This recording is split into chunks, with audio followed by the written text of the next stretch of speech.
The Center for African American Poetry and Poetics, founded in 2016 by Dawn Lundy Martin and Terrence Hayes, is a creative think tank for African American and African diasporic poetries and poetics.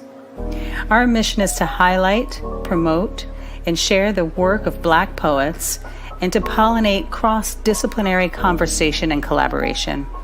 Our programming aims to present exciting live poetry and conversation, contextualize the meaning of that work, and archive it for future generations. The work of the Center is vital at this particular time, when so many Black poets are at the forefront of contemporary American poetry. African diasporic poets are pushing the envelope of poetics and expressions of Blackness through art. Though some attention has been paid to the fact of Black poetry, there has been little discussion of what the diverse Black poetries of this particular moment mean and do. In a climate of renewed attention on racial disparities and systematic violence against African Americans and other people of color, the Center is focused on a poetics of engagement in relation to this historic moment and with an eye toward moments to come. Since our inception, we have hosted world-renowned poets, visual artists, architects, filmmakers, and scholars, including Claudia Rankine, Fred Moten, Thaddeus Mosley, Carrie Mae Weems, Ross Gay, Carl Phillips, John Keane, LaToya Ruby Frazier, Lorna Simpson, Arthur Jaffa, and Christina Sharp. These are just a handful of the esteemed guests who have visited CAAPP in various capacities over the past 3 years. There are 4 MacArthur Genius Award winners among them. Our community partners are crucial to our mission.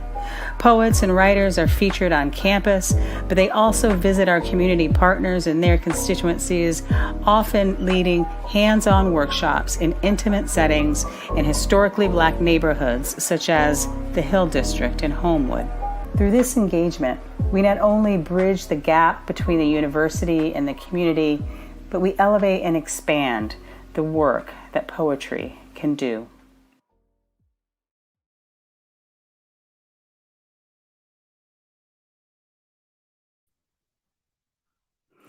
Good evening, everyone. Welcome.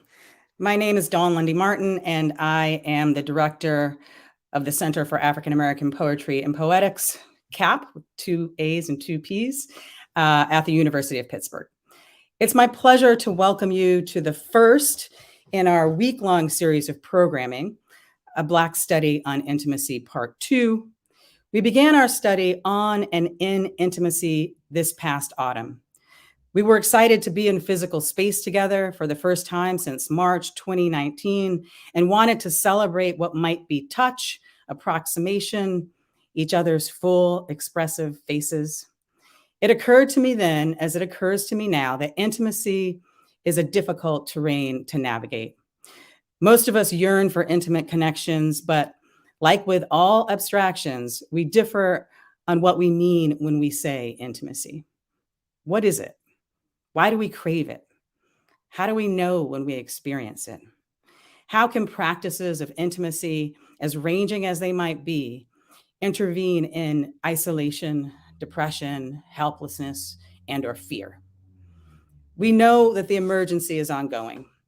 We feel it when our elders are violently hate crimed and have to go to work the very next day. We feel it when racial capitalism demands efficiency. We feel it when millions of victims of war in Ukraine and across the world are brutally made migrant and homeless. And because the emergency is not an exception to the norm, but definitive of it, it cannot be affected by bland statements of support that meekly, cleanly, corporately claim solidarity. That's a saying without saying much at all, really. So we're not going to do that here tonight. What we're really about at CAAPP is trying to say something meaningful, something produced by our moral imaginations. The way toward intimacy is often difficult, itchy, and uncomfortable. It can, of course, also be beautiful. The emergency, I believe, profits from all kinds of violences, including the canceling of artists on the one hand and censorship of literature on the other, in the purported name of protection. The sub-theme for tonight's event, Black Sound as Liberation Technology, brings me to the question of whether or not intimacy might be a way out of protection and something more toward liberation. In one proposition, intimacy is in some relation to love. In another contiguous proposition, intimacy is not merely about the connection of one person to another, but instead connection and community. Communities perhaps like this one. If intimacy is sometimes itchy and uncomfortable, and it is, and if Black love has the radical power to manifest liberation, and historically it has, we can understand why, as Toni Morrison put it, only writers, and I would add visual artists and musicians and makers and of all kind, can translate trauma and turn sorrow into meaning. This is all what I mean when I say intimacy or when I think about intimacy, and we'll see what our artists, how they're practicing in a kind of intimate way this evening. Now it's my pleasure to introduce the curator of tonight's event, Kay Henderson. Kay Henderson is an anti-disciplinary sound artist, Cave Canem Fellow, and the author of the poetry chapbook, Cruel Maths, or Kind Proof, which appears in Black Warrior Review. Their writing also appears in Agni, Beloit Poetry Journal, The Rumpus, and elsewhere. Kay has a BA from Bennington College and is an MFA candidate here at the University of Pittsburgh, where they were a 2020 artist in residence at the Department of Physics and Astronomy. They are also a graduate student assistant here at CAAPP. And you can find more of Kay's work, play, and experiments at khendersonnet.net. Welcome, Kay. Kay will take over from here. Enjoy the evening, everyone. See you later. Hello, everyone. Welcome to Black Sound as Liberation Technology, featuring Taylor Johnson, Anaïs Duplan, and Kamee Ayewa, also known as More Mother. Like Dawn said, my name's Kay Henderson. I'm the third-year MFA candidate in poetry at Pitt and the graduate student assistant for CAAPP.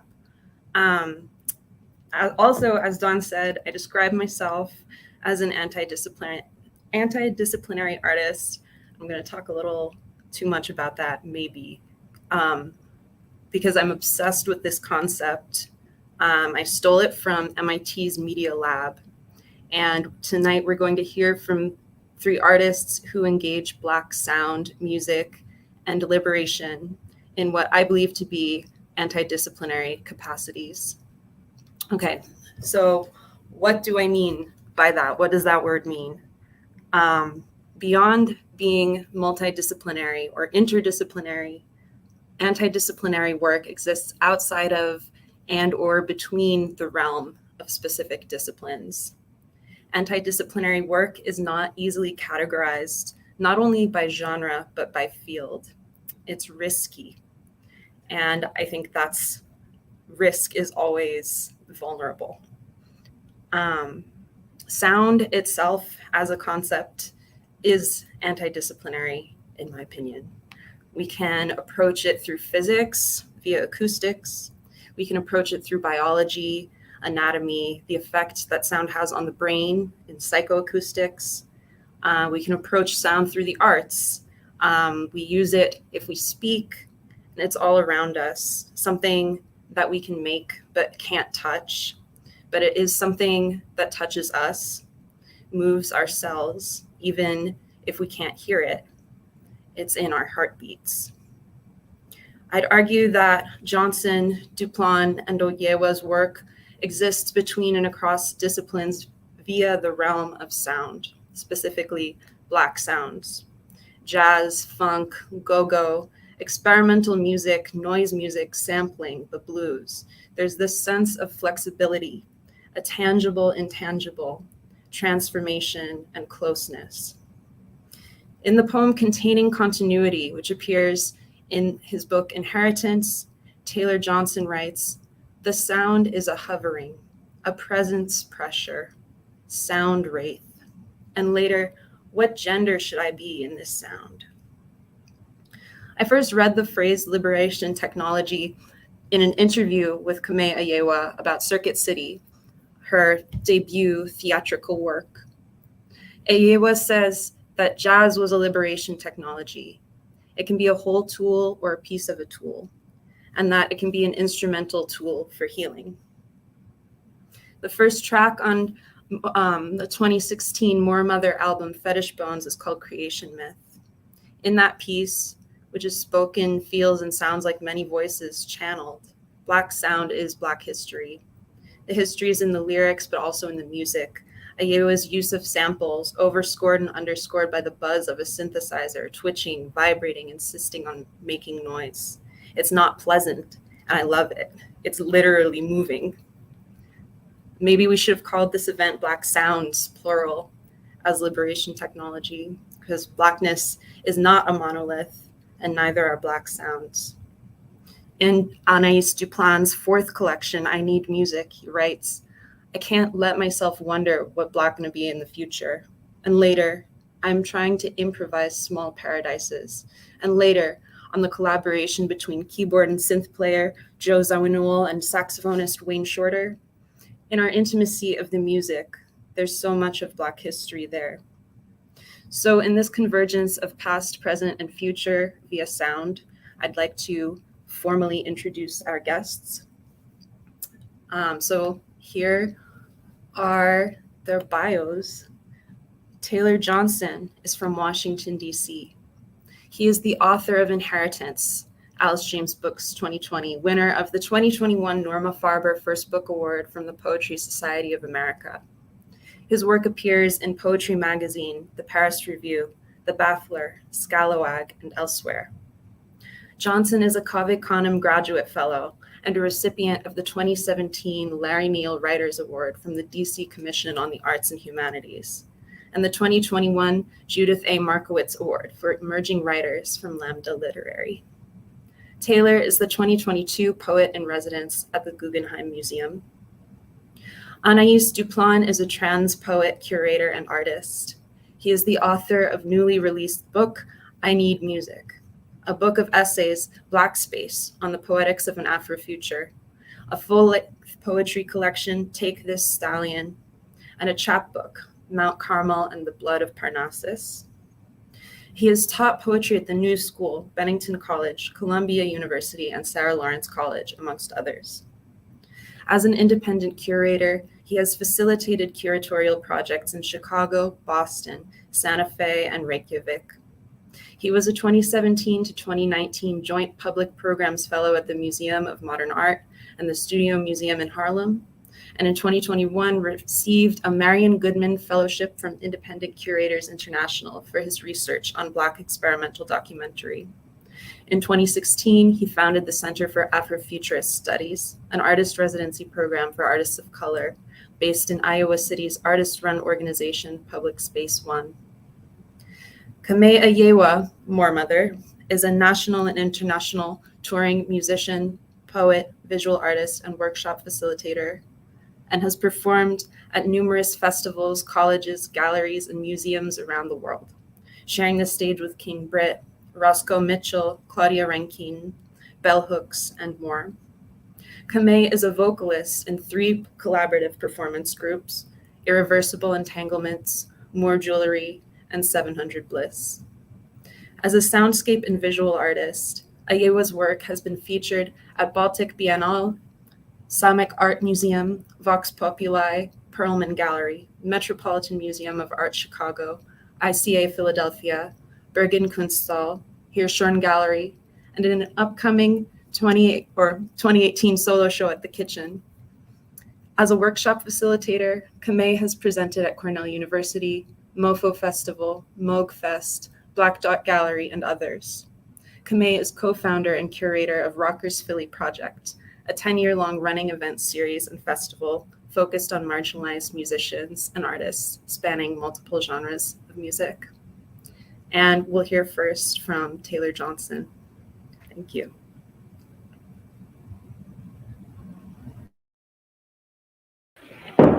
Thank you so much, Kay. Thank you for inviting me. I'm really grateful to be here. I love talking about sound, and the sound that's closest to me is go-go music, which is DC's Black Indigenous sound. I guess I'll start off by saying that I thought I was going to do something else tonight, which was show you this YouTube clip or like a little clip of a YouTube clip and then talk about it. But I didn't want to do that. So I'm just going to read some poems and read a newer poem that kind of touches on what I did want to talk about with the YouTube clip. Since I quit that internet service, I'm thinking more about the transitive properties in books, the words, the palimpsest of images accruing in my brain, but more immediately, the book in my hand, the cover worn at one end from sweat and gripping it when it comes close. Close as in when I stood up, let one deep exhale when I came to the lines of our fearless happiness from which reaches my life I sing and find it underlined by a beloved stranger. It's like turning the record over, knowing you're hearing what I'm hearing, easing up on the edge of the chair. It's like we're holding hands now at the edge of a white silence from which we are to make a music of our being here, of being moved, wherein our music complements and holds close each other's sound. Sound in the wet room of the tree I met you in. Nothing is said about the water or the fearless trees angled toward and against the light. Light that did fall on me, made much of me. Light that sings through me, so I'm singing.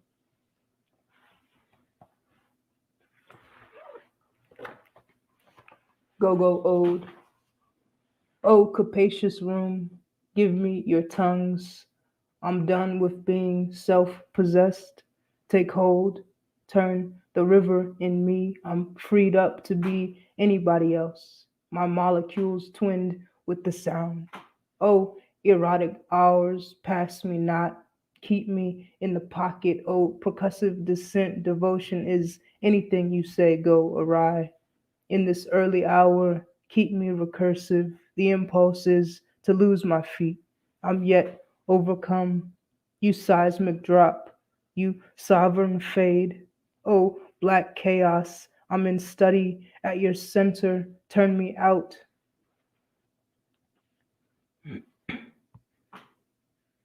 Found myself a clapper. Though I'm practical and would rather watch the room fill and fold like a black sea turning over. I'll be your disciple.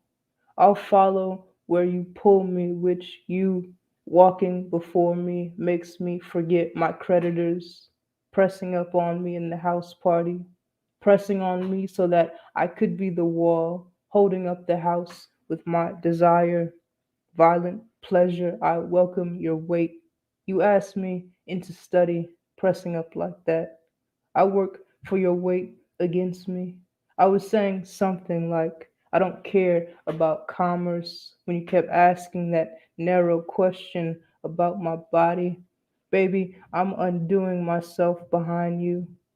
You shaken down to what the drums give, and I found myself inside this homeless groove you can't name me except being given over to the usness we make for the next 90 seconds. Sometimes I feel so outside, then you invite me in. This is how I keep time, and I keep to it, you inviting me in.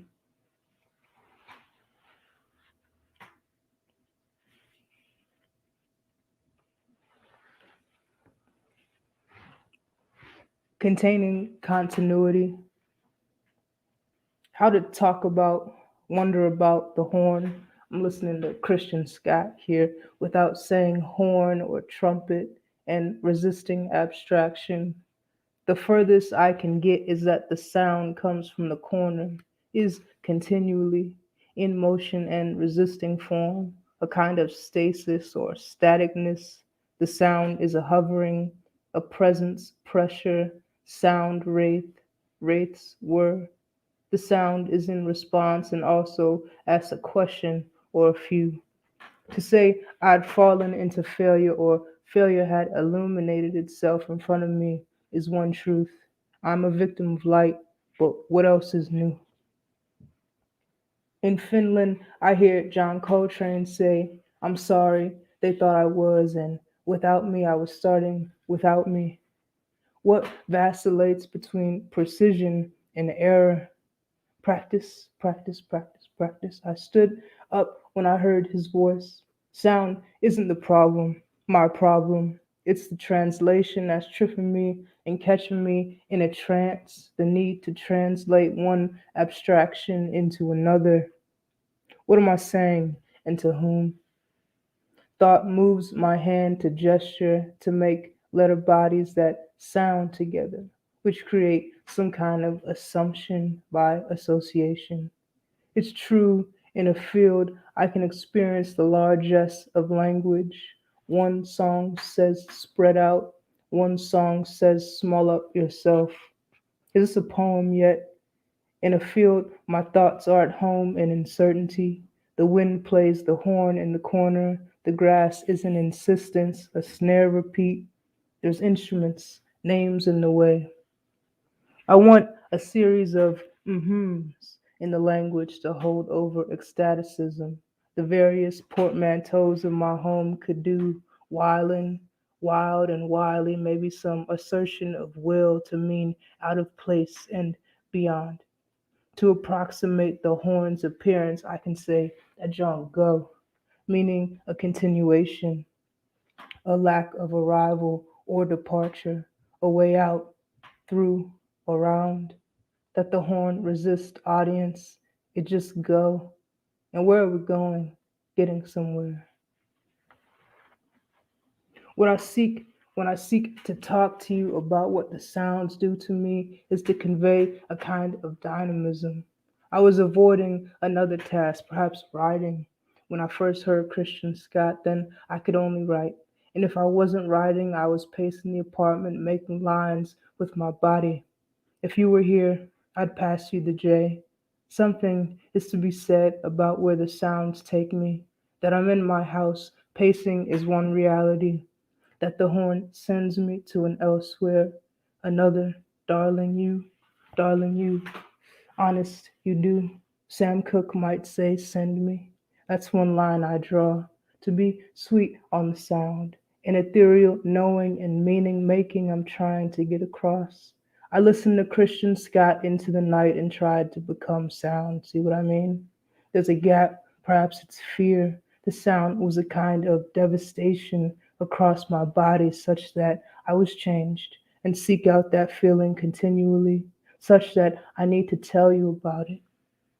May I be made into the vessel of that which must be made, Bedart says, and I think of hot metal dissolving into sound, or further back, the first human moan that turned a corner into singing, entered another room in the mind.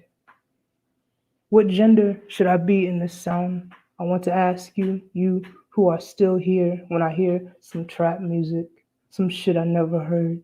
And in the corner, two women dancing on each other, almost identically dressed, winding one ass up on the other. I don't want to be either of them. I want to be what's between them. Impossible desire in ecstatic physicality. Heat made tangible. Yes, opening to yes. When my woman puts her ass on me, my feelings are hurt. I'm wrecked. I'm her tool. I'm a tower of light, an ancient loss of control. Impossible desire. What sound is that? And I'll just end with this poem that I'm still working on it, but I figure this is a safe space to try it out. And it's called Was amongst the sound as sound, was in the parking lot taking the pressure off, was indistinguishable from, was the prophet together in the crown scheme, Was the whole being better? Was eliding? Was sliding on the economic machine? Was made method and mess? Was messed up thusly? Was my neighbor coordinates? Wasn't myself? Strange was the pneuma, was known, was caught up in the pussy complex. Come on. Was loose, linger, was leaving beginning, was folded, what oneness suggested, was born, wandering, was persistent, Lord, and our arrangement was in my waistband, yes it was being, yeah, was written, was rare, treat as this science ever since, was eternal, rather. Was the outline of rhythm fallen, was travelers all, was hearsay, was you filled again, was seeking the beautiful collapse, was no strain, was only to start, was the momentarily incorporated society for the moment, was the metaphysical imperative, was turbulent and green, was opulence, all of it was dirty, such as every associated fluid, was a little piss in there, was yes being the unit of engagement, was the words didn't really matter, was slowed up anyway, was the regal procession, was as a river go, was no law where it came from, was from the great assumption taken in where was you going looking like that, was the new analysis, was lifting the ancient veil, was saying we was just the parking lot after all, was elsewhere let out, was owned, been new, was now and then, was the trees somewhere, was itself time, was speaking the dead up, was them on this airbrush, was poured as fire, was burst miraculously on the back line, was everyone falls in, was love sometimes, was to enter the divine field, was only 4 a.m., was just yesterday, was according to the uninitiated, was limits here, was the parking lot, just was something else, was until the collaborative monastic pursuit was wanting it all right now, was this knowledge to dwell in, was outside, was where, was pulling night as historical research, was wealth in the center, was the center everywhere, was the work of dispersal, was carrying on okay, was work okay, was the necessary response, was beyond all this bullshit, was one among us asking, was to be studied, was what it tasted like, was passing smoke, was an open mouth, was waiting to be breathed by, was just in the parking lot, was no lights, was making it look good for the camera, baby, was the original emanation, was touching almost, was higher than, was carried off, was endurance and water, was becoming that. Thank you.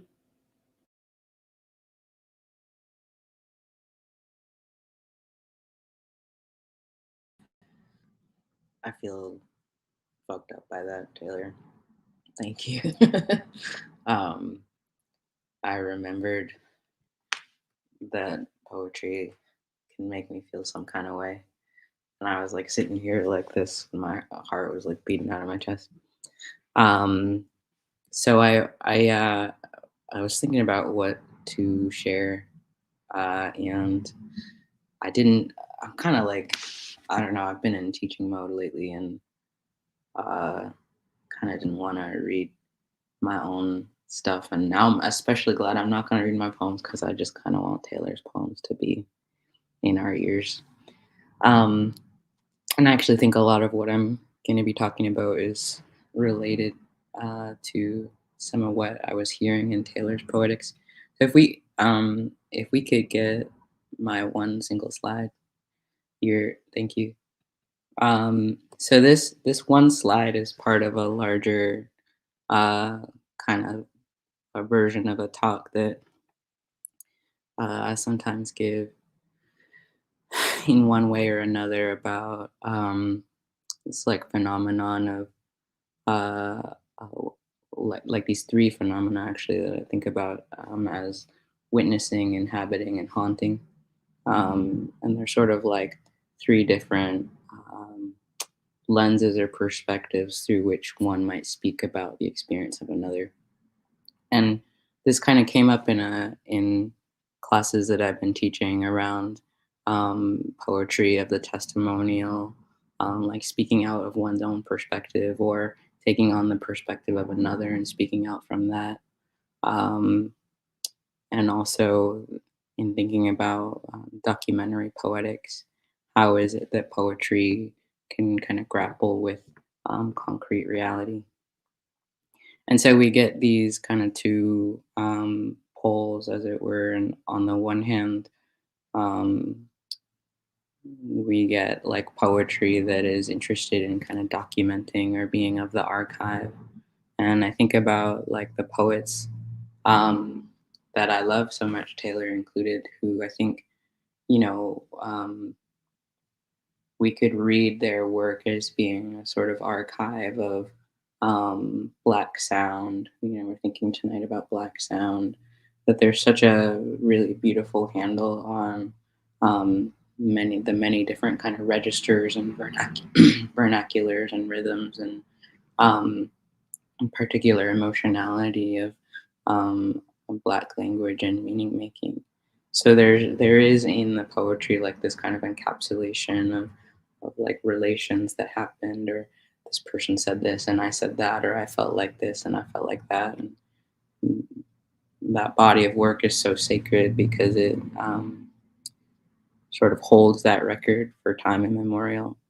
And then on the other hand, we also have this interest in like poesis, right? Obviously, and sort of sensory, the musical meaning making that's not through semantic, right, but is instead um, meaning that only is given to us through feeling and kind of intuition and impulse, and is never stated outright. And so we get this in all poetry, but especially in a kind of like docu-poetic framework or a poetry that's interested in the archive. We get this kind of loving battle between um, holding and stating and framing the information for the record, and then on the other hand, kind of the sonics of it and the feeling of it and the emotion of it. And sometimes getting to the emotion of it means um, oftentimes it means getting in the way of the information so that you get knocked out of the kind of familiar way of making meaning, and you get knocked back into the body and have to kind of figure out like, what is this saying to me by just how it's feeling or landing or registering.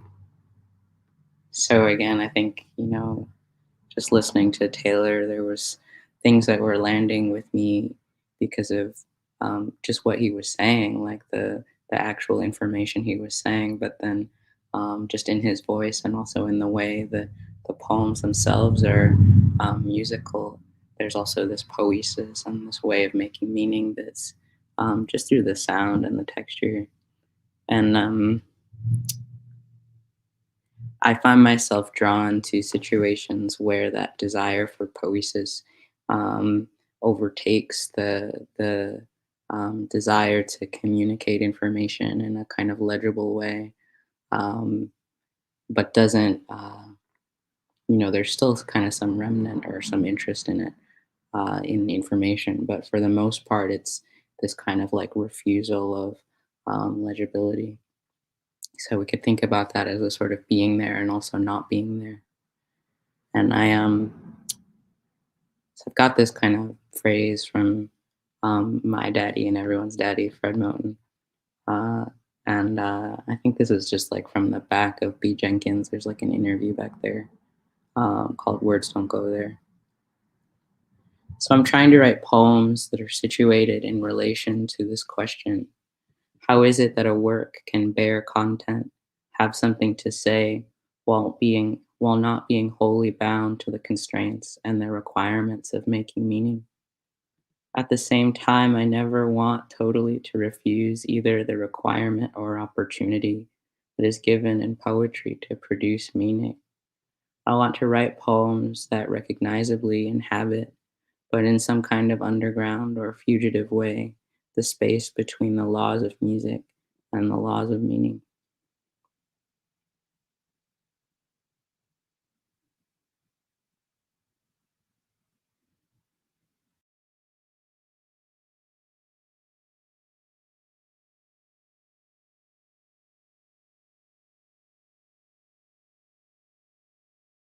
in a kind of negative way, but that content, especially for a poem, is something. It's like an extra action. It's like that's not actually what poems are there for. And so when there's content, it's something that they're bearing. So then that can be quite beautiful, very different to think about things that we say to one another, not out of a necessity to speak to one another, but just as a kind of extra, right? That we can be in relation to one another, um, even without content. I've been talked to my students about the difference between um, when we read a book that has been written from the perspective of like, I have a certain amount of information which I write down in language and I put it in the book, and then the book gets published and you buy the book and then you read the book, and then when you read the book, you have the information, right? Like that's pretty normal, and that's kind of how most of us have learned most of what we know, at least as it comes through books. And then there's kind of this other lineage of work, Moten, Glissant, Mackey. I was reading a book by Steve Goodman, actually, that was also in this tradition. Kamau Brathwaite, I think we could also say, um, where we might also start to think about, or we would think about like a different relationality. And so instead of like, I transfer information to you, which is like separate, but there's like there's like speaker and listener. If we sort of imagined instead that like I already know and like you already know, we both already know, no one needs to tell anyone anything. That's not why we're here. But instead, what is being said, the kind of content that's being born, is um, just a way of like relating with one another in the moment, kind of like being there. We share this space with each other, and um, the content just kind of holds that space.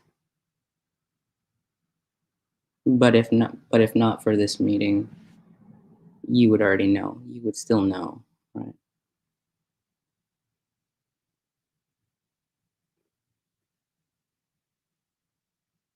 So then to have something to say, I have something to say,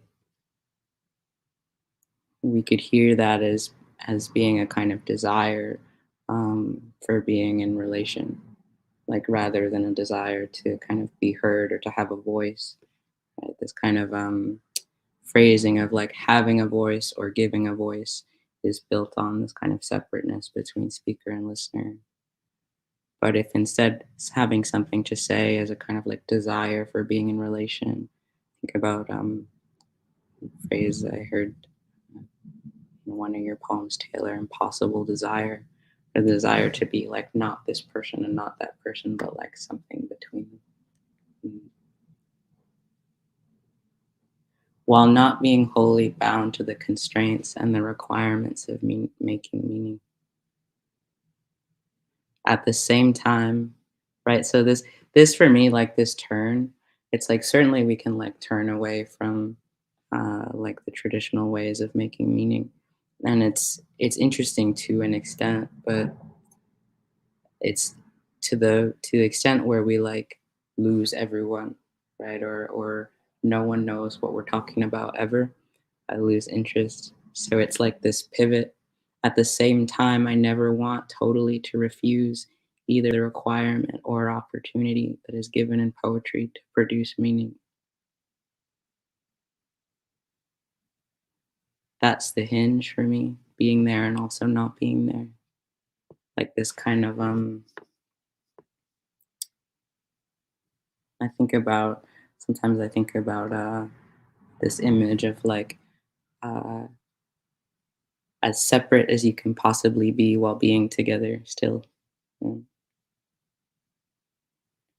And thinking about liberation in particular, and lately I've been thinking a lot about like Black anarchism and um, other sort of like anarchist frameworks where when we do away with kind of like vertical um, understandings of like power relations, and we get into like the horizontality. Um, there's also this paradox of like we understand that like my needs and your needs and like their needs and that person's needs might not all fit into the same utopia. And so we have to like build into our understanding of utopia like this perpetual sort of like crumbling and rebuilding and crumbling and rebuilding.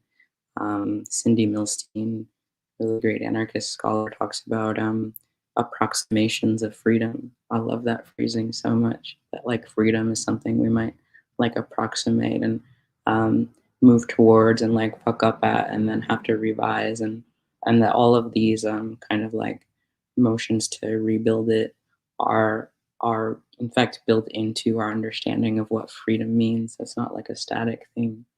And we have to do that, I think, that kind of like perpetual um, instability uh, when we start to allow for like so much um, so much refusal within relationality. Like we're still going to be in relation, but like each of us is going to refuse uh, to make meaning almost all the way. But still we have this requirement or opportunity to be legible to one another.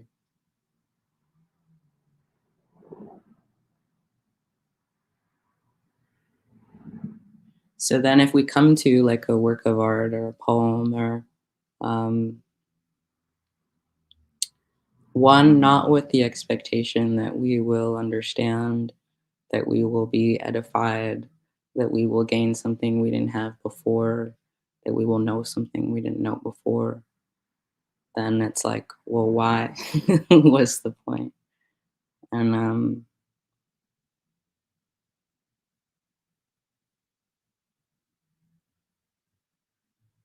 we arrive at this place of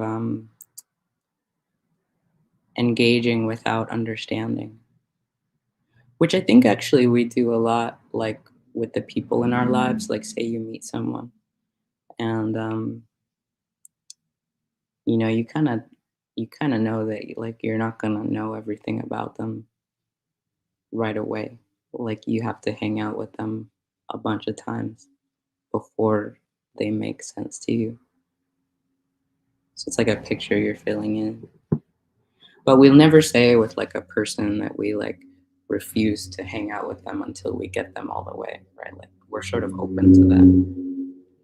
And so I think about what that would mean if we kind of applied that sort of same relational patience to like a poem. It's like I'm gonna hang out with this poem for a long time before I think I might understand it a little better. And even so, it's like patience is maybe not the right word, because um, we don't expect it to like at some point open up all the way, or like there's just never going to be like that nugget moment. It's like taking that interaction out of the language of transaction. I want to write poems that recognizably inhabit, but in some kind of underground or fugitive way, the space between the laws of music and the laws of meaning.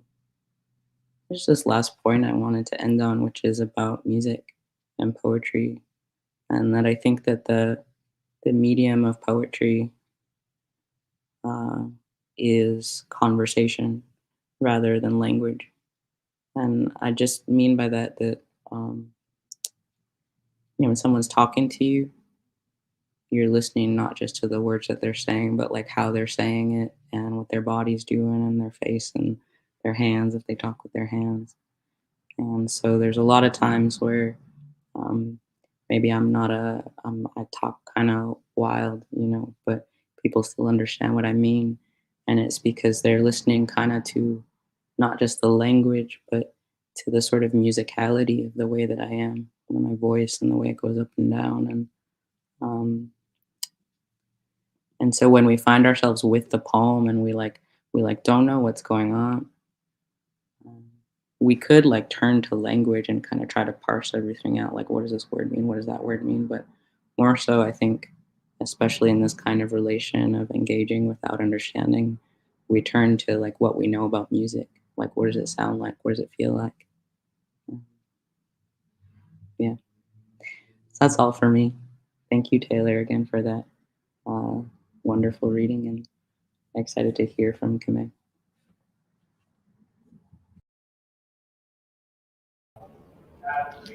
Hello, everyone. Very nice to be here. Everyone had such brilliant presentations, so thank you for that. Tech, I'd love to share a video with you and then speak after. Thank you.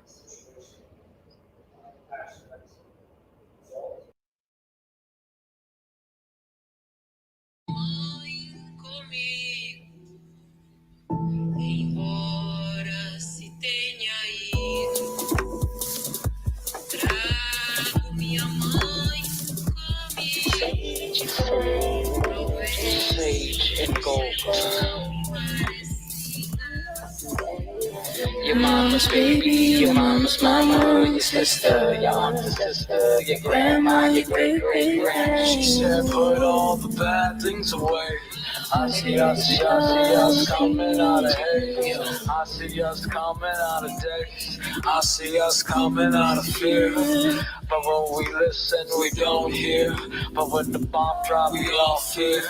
This year, next year, same year. Fuck what you heard, I'm right here. Same place since I've been here. She said, put all the bad shit away. Mama made a circle that'll keep us all safe. The lineage long, only still sending me psalms. Still with something on my tongue, take me back to where I'm from. Missing the sun, Grandkina Hannah, her sons. I probably have one, raise me a few. Say Jamal when the summer is new. There's something to say about circles. About forward motion to the runner right back. Young didn't know, really wanted like that. Come see the sum of the ones before. Career report of sorts. Familiar force with a similar course. Simpler times are really a farce. Moms worked hard for the arms I ought. Trust my heart till I'm back at start. Pull my cards while I push this card of ours. Your mama's baby, your mama's mama, your sister, your aunt's sister, your grandma, your great-great-great sister. They made a circle out of sage and gold. Shine in our souls because of them. The whole world up under them. Their bosoms like a tunnel. Soon to run into the sun. Ciphering the scales. Each generation heals from trauma.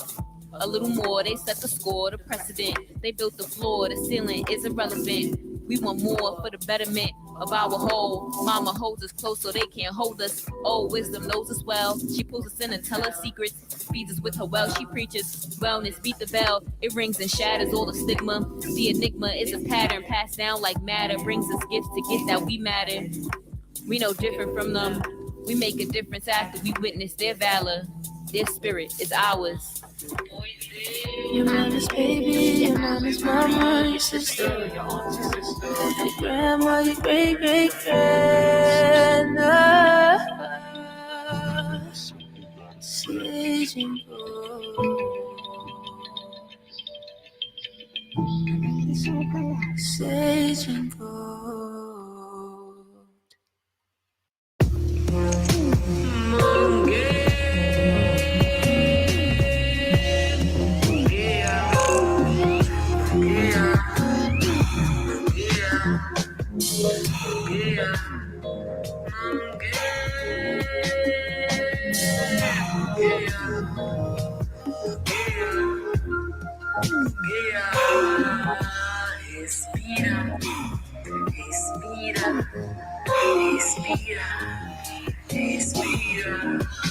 On translation, I heard muffled breath.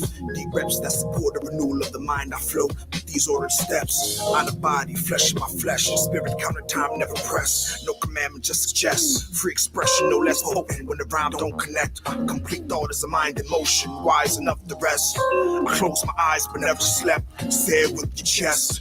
Exhale from the gut, give it up. Release involuntary. I'm but a vessel when my conscience tell me.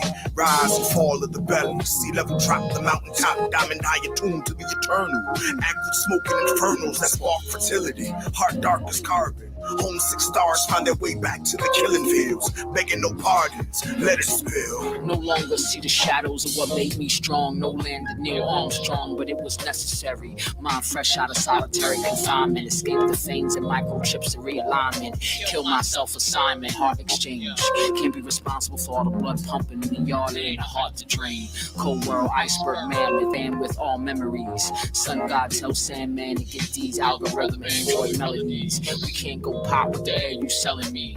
Earth gas for air, no touch deliveries. Plastic bag recipes, choking bird challenge. You in the flu, you in the coop. You in some fentanyl from Wuhan, a shoe full of stars. Put behind bars, avatars of North Star journeys. Need to lead to Jamestown weed at full speed. Full pressure, Walter Reed. Jackson State ain't no mountain high enough to escape this Confederate landscape. Open the war chest, no commandment to suggest, just this quote from Jesus.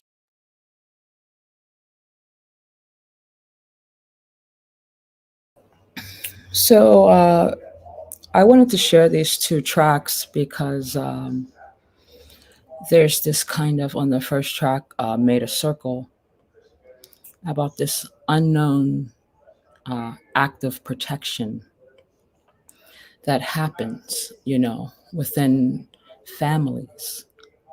And this kind of thing that most of us don't see until we, become into these roles of, provider or caretaker.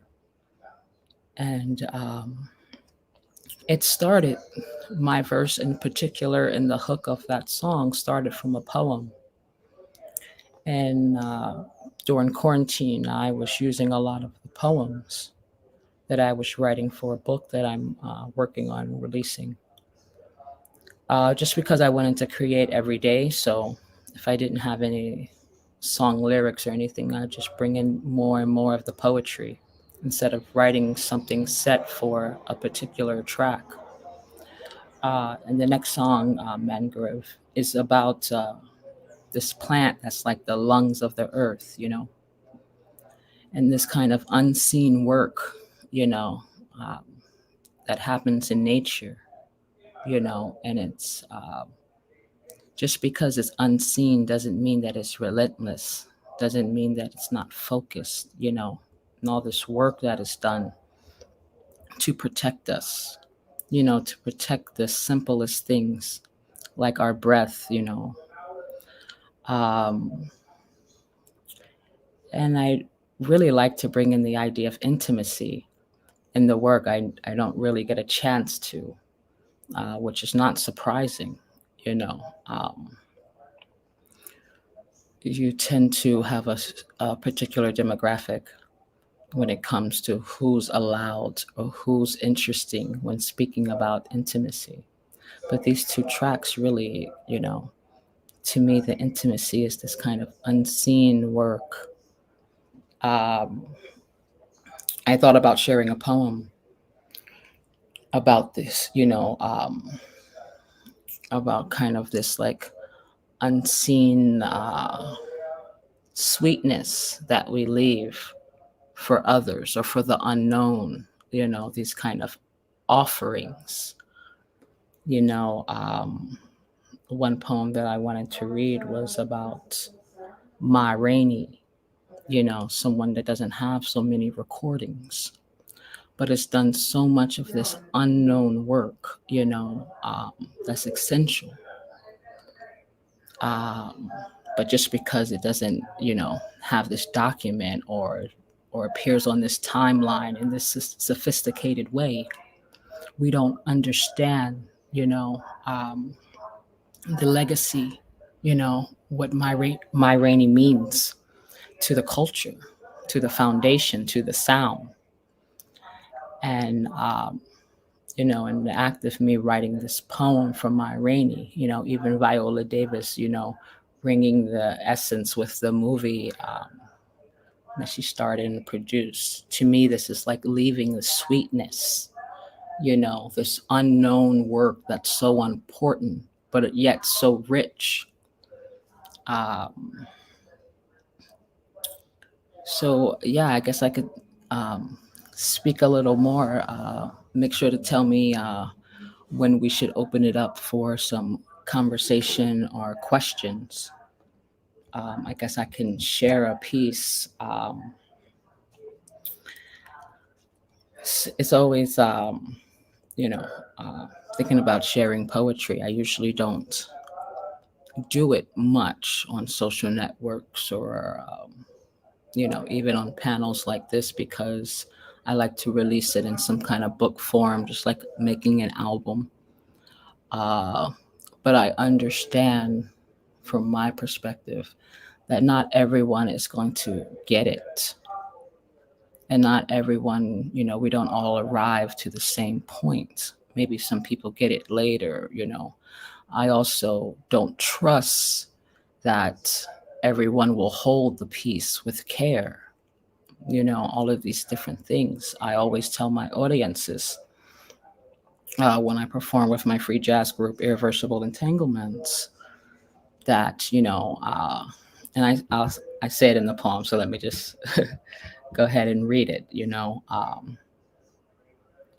the fire of sound for the love of you, the sweat of a dream hanging over me, singing sweet blues, sweet indigos, summer breeze, all the while we in this terror. But you can't hold no dream captive. And you can't beat imagination out of the mind. As long as you have a heart beating, you got music. And don't nobody own the melody. That final couple of lines is what I'm saying. It's like this thing, you can't know it. I tell the audience, I say they can't even teach it to you. It's a feeling. So, it's a certain type of care or intimacy, I have with the words, even though I'm big on improv poetry. I love to, improv more than I read written work on stage. So, that's just something that I've been able to build inside of me, and it's always about going into the unknown. It's always about understanding the space that I am in. I'm never interested on putting poetry on people. I always want it to be something that speaks directly to the heart of what's happening, whether it's past, present, or future, regardless of what space I'm in. And so that is, the art of how I care about the spaces that I go into, the architecture, the ghosts, the sound. It's very important to my work, but also having these pillars, the gospel, the jazz, the blues, the liberation technology, to be entangled forever. Because it's not just one, reality. It's not just one future. So, yeah, thank you very much. And I guess we'll move into the discussion group. And I'd love to hear some questions. Thank you, Kamee. Thank you, An. Thank you, Taylor. This is really great. I took so many notes, and I guess to just kick it off, because I'm gonna kind of field out a couple questions and then get out of the way and let you talk. Throughout all of this, I'm thinking about there's this kind of implicit relationship between sound and intimacy and Blackness and time, and the relationship between improvisation and time, and just kind of like how do you all conceptualize sound and time? I know this is like vague, but it just feels intuitive to me to make this connection. Yeah, what do you think? Sound and time, improvisation and intimacy. I guess I can start that. To me, I mean, as a generic term, would be some kind of like sonic historian, you know, or in my collective Black Quantum Futurism, we have this idea of a quantum time capsule, you know, that can send information to the future or to the past. And it's, you know, the work to, like I was saying before, get involved into the space, in the what was and what could be possible. You know, it was I was very fortunate to I had a big show with my band, and I was reading out of my poetry book, and somehow I forgot my book, and we were on stage, and it was time to go, and it was just like, if you don't dig deep and go, like, this is what we've been waiting for, this performance, you know. And it just came out of me, you know, and I was just like, okay, you know, like, you can do this. It's not about a book, you know. And it happened to be in Chicago, so like, how rich of a space is Chicago, you know. So I had been there, I had this intimacy. So once I let go, you know, to any particular time, you get me, was I able to break free in this particular stance of improv poetry. I really dig that. I feel like that kind of touched on what Anne was saying about the experience of reading a poem just as somebody who didn't necessarily write the poem, just taking it in, that you're able to experience it anew when you approach it because you're open to what it's passing you. And Kamei, and what you're saying, it kind of sounds like you were open to what was being passed by the environment, which I really dig too. And I mean, that's definitely how I create things, is being open to what's around me. And Kay, your question also, it made me think of just how collaborative go-go music is, and not even just on the level of the band, but also with the audience. Everyone who's there in the room is collaborating to make the intimacy of the sound translated throughout all bodies, who come together and kind of make this one motion together, one sound, and that everyone has to kind of be present for that sound in a way. And in that way, they are improvising because you don't know who's going to come through in the night to be, you know, a participant in this sound. But everyone is open to that experience, and I think that's what's so beautiful about it. And it is like a liberating thing because there's no set. It's not moving in any kind of time. It is like outside of beginning and ending. It just is happening. Yeah, I find myself thinking about speed with that question. Okay, and in particular, there's a connection that I'm thinking through right now between the space of improv and like relationality, and there's something about like attuning as like matching speed. So like there will be times in the relation where it makes sense to like go real slow, and then there will be times where it's like, you know, the speed builds up and it's time to go quicker to kind of dive in. And so too with like the way that time works in the space of improvisation, like things like pauses or speeding up or like frenzy periods, all being this kind of like negotiation of like the texture of temporality in the particular moment. And I think that there's this way that like music illustrates that really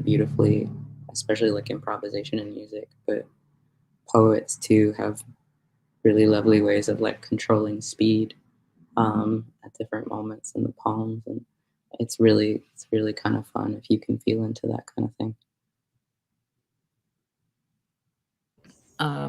Yeah, I would say, and something that I tell my students, that, as composers, as creators, as musicians, we are conductors of human emotion, so the fact that I'm, on stage every night, I could take that crowd to go anywhere I want them to go, whether the only way for them to get out is to like run out the building, to like abort ship, because you're now in my, this kind of idea. I like the gospel song, The Whole World in His Hands, but it's just this conductor of emotion, and we can't, you don't take that lightly, and especially being a poet, like, come on, there's great power in that. That's also a little bit scary too, you know.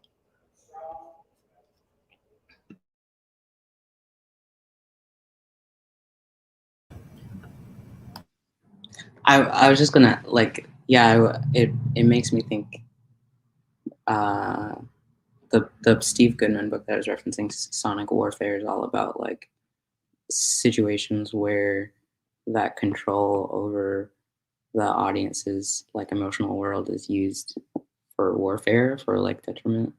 I don't know, for both Kamee and Taylor, I don't know if it's okay to ask a question, but I guess I've been thinking a lot about like, do you ever feel anxious about like that control, or like do you ever like, I feel okay about it, like the thing that you're naming, Kamee, where it's like, okay, now we're all in this like emotional space together.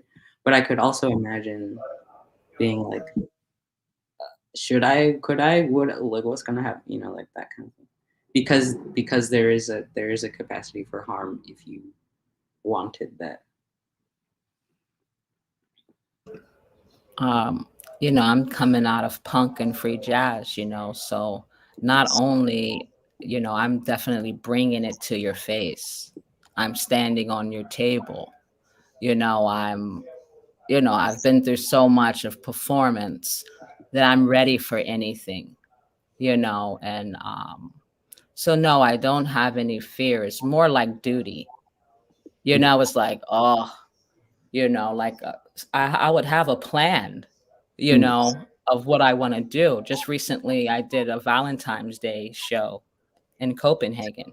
And, we're like, oh, we're going to do some things for the lovers.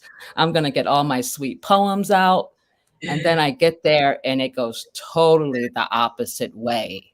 Okay. There was no, I mean, I don't even want to get into it, but, it turned all the way around. There was no love poems. If anything, people were there to kill love, and I was yelling murder. So you understand like how a plan could be. I could play a show and it's like 99% straight cis male. I can't do the show that I had planned. I have to do something else, and they have to take it. Even if they're like, yeah, they're like fans of mine and they're like, we're ready for that set. And I'm like, sorry, I got to give you what you need. I don't like this put upon. You get me? It never works out with free music, in my opinion. You kind of got to be true to where you are. I really did that because then you're trusting that people are coming with the intention to receive what it is that you're giving. And I think that that's where the, negative or positive, it's just like there's a relationship of trust that's established by you showing up as a person, making something or presenting something, and someone else showing up rather, going to take it in. I think the only space where it gets into like this negative territory is like if you set out to be consumed, you are opening yourself up to like wielding a negative power. I think I don't know how y'all feel about that. You know what I mean? I feel like there's so many questions that get asked all the time about like, are you thinking about an audience when you're writing, or who are you thinking about writing for? You know what I mean? But I think more often than not, it's just like I'm writing for people who are open to listening to what it is that I'm saying. You know what I mean? And I'm not thinking about being consumed on the other end. I'm thinking about the exchange more than the consumption of the art as it is.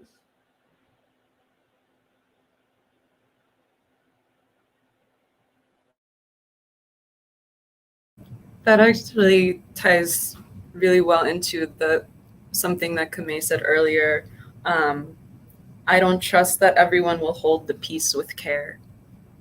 That really resonated with me. And I think, I don't know, I just wanted to ask about your reactions to that, Taylor and Ann, and Kamee, if you want to talk more about it.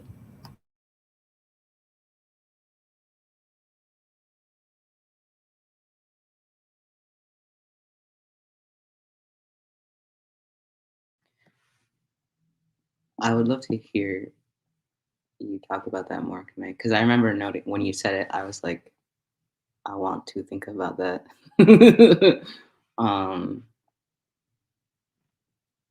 Yeah, I would love to just hear you talk about it a little bit.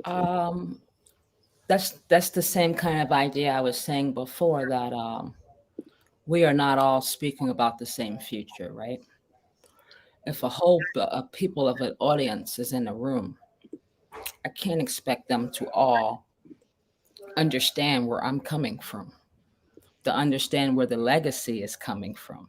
You know, it's my job. That's the liberation technology and the music. It's my job to activate them where they don't even have to have, you know, the prerequisite. You know, we all can come into this space as neighbors, as a community, not as academics, not as jazz scholars.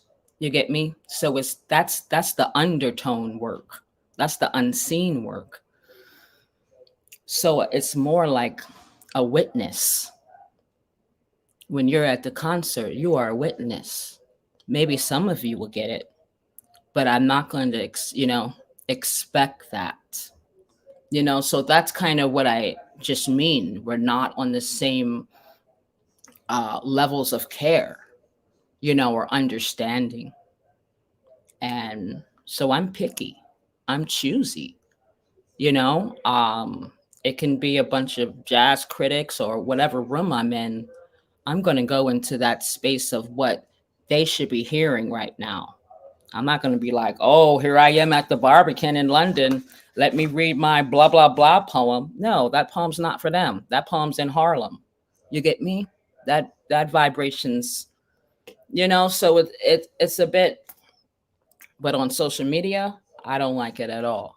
I may do it once or twice for this poetry month, but to me, that's like the wild, wild west. I don't appreciate it. It's too like undifferentiated. It's just like anyone. Yeah, it's too virtual, not real. Yeah. Okay, that's really interesting. That's like not. That's not what I'm glad that you talked about that more, because the way that I heard it when you said it initially was something about like not everyone is gonna, or maybe this isn't what you're saying. This is in what you're saying, but like not everyone is gonna like see the sacredness of the material, or like see it for all that it is, or something like that. Like people won't see the fullness of it, something like that. But I hear it now more as like, I'm not gonna show you stuff that you're not ready for. I'm gonna show you the stuff that I think that you need to hear right now. Yeah, and I'm big on not giving it all away. Mm. Understanding what's also sacred. Mm. So that weighs a lot on me.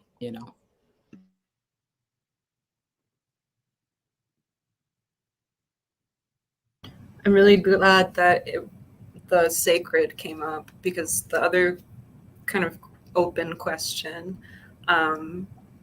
for you has to do with the metaphysical work of sound and the metaphysical work of liberation and that spirit work.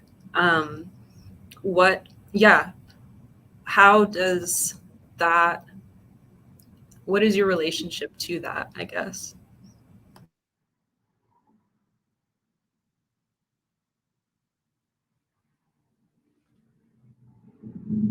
Well, I think it's everything, you know. Like I think that's like the overarching thing is to tap into this collective thing that we all share, which is air and breathing, and to like kind of tune it in this way that brings people into a frequency that is liberating. And you know, I think I was struggling about this panel because I had started to do this thing where I was going to show a clip of this go-go that happened in 2020 outside, and then like talk about it in whatever way that I wanted to talk about it. But I didn't do it because I got caught up on this word of liberation. And for me, the go-go is like a particularly Black space. And when I think of the idea of liberation, like in my mind, I'm like, okay, yes, I'm talking about my people who are Black, you know what I mean? But also I know that that's limiting, it's selfish, and that, you know, everyone is in need of the same kind of liberation. So I guess thinking about that, the idea of like the metaphysical in sound is like reaching past my selfishness and the things that are limiting to me, and even the idea of liberation, to push it even further, you know what I mean? But I don't think like yeah, that idea is necessarily bad. I think it's just like my recognition of like where I'm at with that term. I actually have that word tattooed on my back. I got a tattoo when I was like 19 or 18 or something like that. And so it's like, it's always with me, this idea, like, what does liberation really mean? Because it seems like this big concept, but I think it's really just about everyday actions.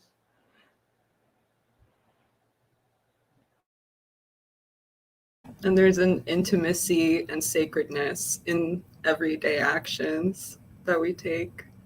Yeah.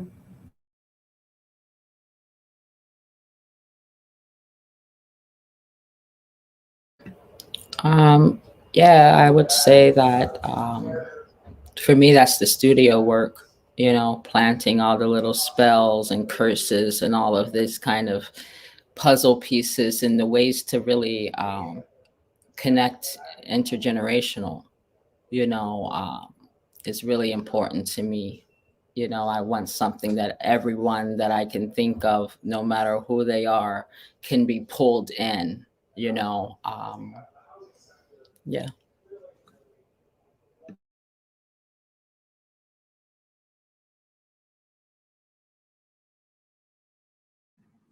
Yeah, it's like a few. I was trying to think of because I have these two like kind of unrelated thoughts, and one is like thinking about the relationship with music and poetry, and that I think like music speaks to us in this way that that like is metaphysical, or that can feel like very much outside of language. Like we just kind of allow ourselves to go there, and I think sometimes there can be, just with like the written word, not just poetry necessarily, there can be like maybe more of a closed relationship. And then sometimes you find a way, certain poets find a way to write poetry that kind of like opens you up to it, or like opens you up to being like spoken to in that way. And that's obviously my favorite kind of poetry.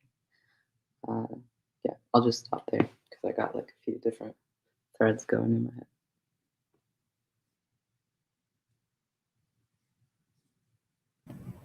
I think now's a good time to transition into a couple questions from the audience. We'll start with this question about silence. I felt so much weight in the pauses of every speaker in tonight's program. the silence between, within, amongst the sound. My question is, how does silence fit into Black sound as liberation? And I will tag onto that. I don't know the expression, but is there a difference between silence and quiet?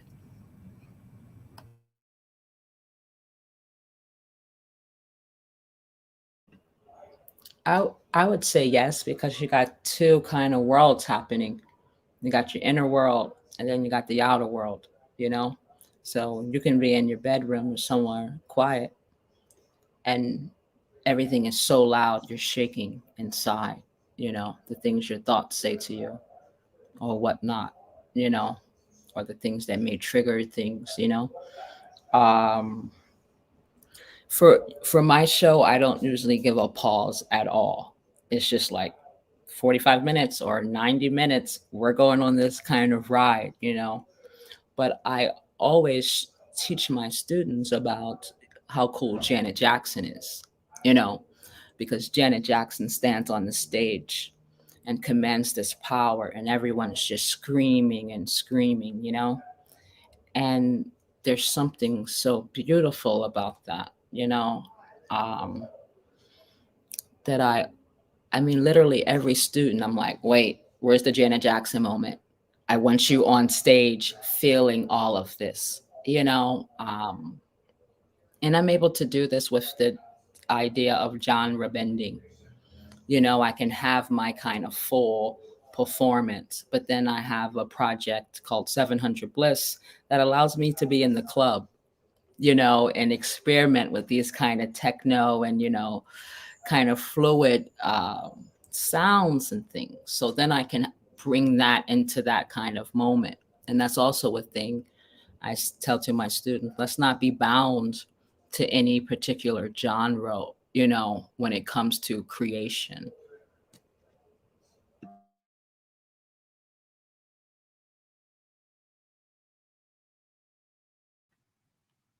Yeah, I love silence.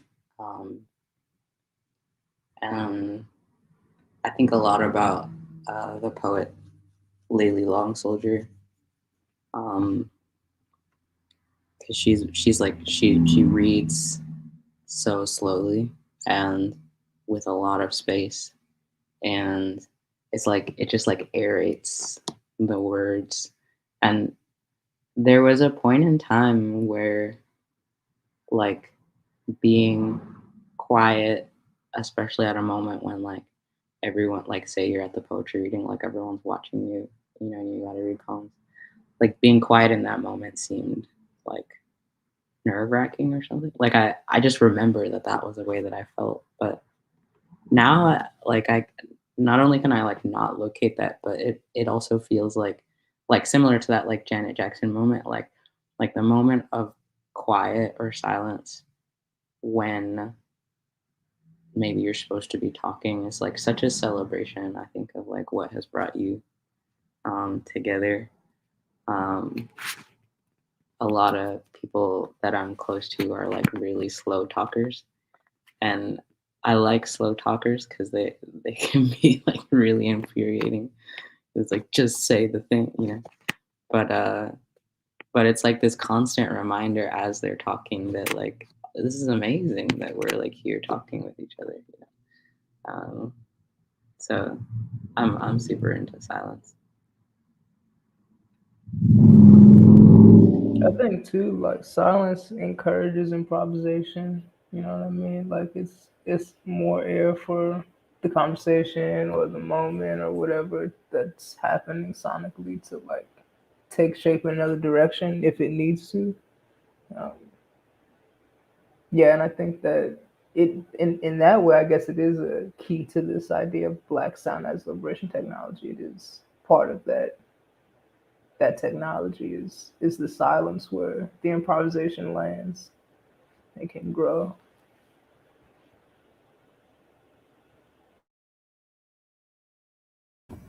All right, thank you. We've got another question. This is probably our last question. When did you begin experimenting with sound, music, poetry, etc.? And how did you get to this point? What was your journey to become an artist? What is the process like when trying to choose a topic to write about? Artist journey.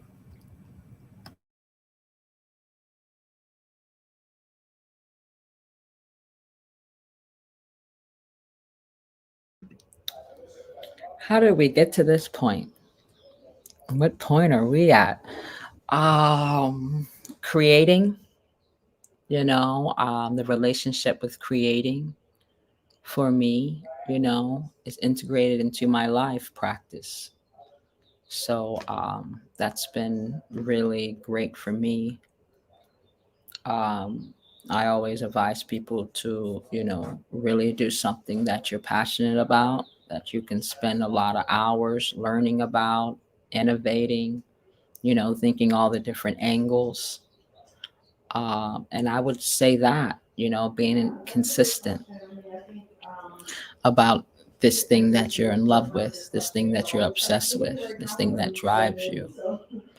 And I always tell my students, like, start working on that archive.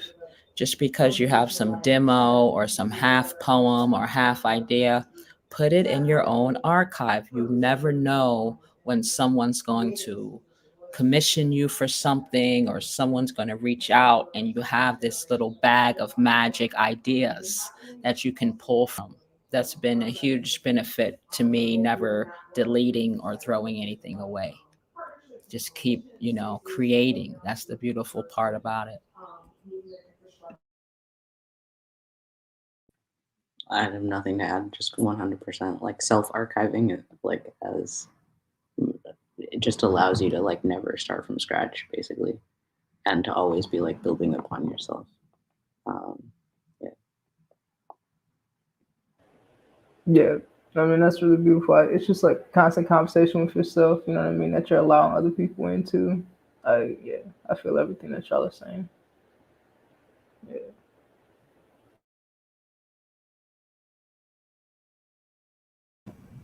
All right. So I think that's about our time. I want to thank everyone for coming out, and highly recommend that you follow the rest of our virtual events. If you go to the Crowdcast channel, you can register for the next two events. And if you're in Pittsburgh, we'd love for you to come out to our in-person event. But yeah, thank you so much. And it was really great having all these artists to come talk about Black sound as liberation technology. Yes, shout out Pittsburgh, such a awesome city. Thank you.